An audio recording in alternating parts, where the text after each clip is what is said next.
Hi, Glenn Muir here, Online Teachers Network, and I'm just doing a little paddle in a northern suburb of Auckland today.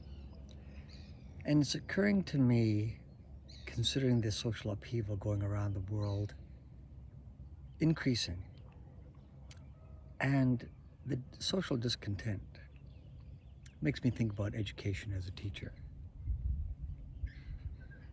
We've had the scientific method with us for a few hundred years now, and it had great promise at the outset, just using our five senses and objectively prove things which are true and dispense anything that's not provable by testable observation. And science has given us so many great things through technology, ever increasing in that knowledge. And although we encounter problems, we seem to overcome a lot with science as well. But for the humanities and social sciences, the idea of having objective proof is a little bit more difficult to come by.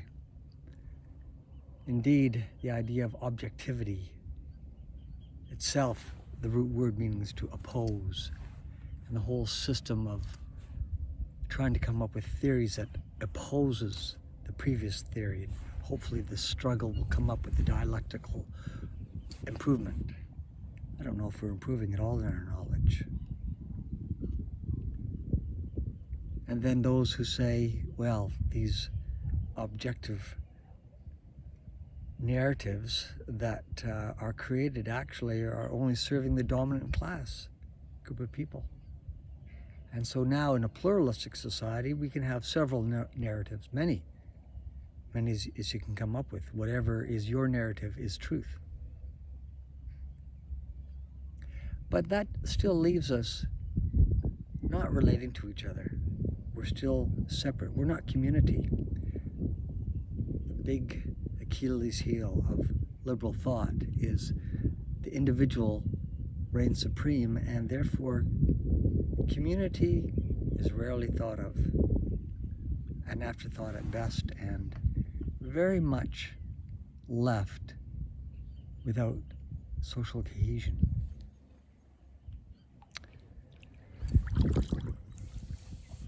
I was reading Parker Palmer's book, To Know as We Are Known, and he also wrote a well-known book called The Courage to Teach.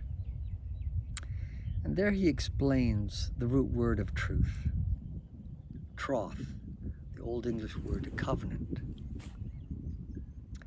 And the ancient religious, both Eastern and Western thinking, taking truth as something that you don't own, you obey. You respond in a very personal way. Consider the words of Jesus, I am the way, I am the truth. Him personally. What if truth should be taken more personally and embraced personally, relationally? We now know we are nowhere near born as blank slates. We're actually born into relationships. We're not free from relationships at any time, unless you're a madman or a psychopath.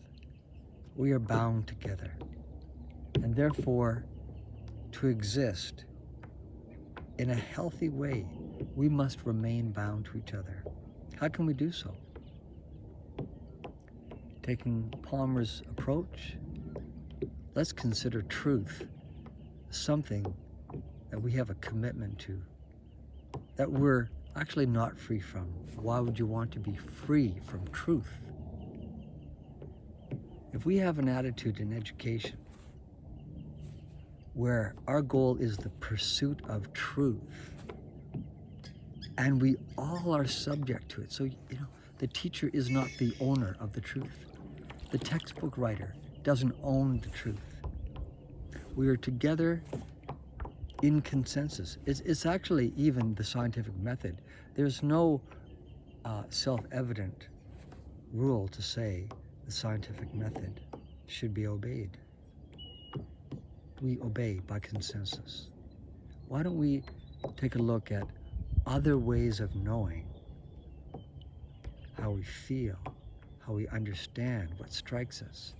And now with brain science, we understand that our brains work a whole lot more in complexity than just simple analysis and what language can show us. No, truth can be known in other ways. And therefore, we all have the capacity to come together and in relationship to one another, seek the truth. Maybe we'll find it together. And everyone obey the truth. Live in unity and peace. I'm Glenn Muir.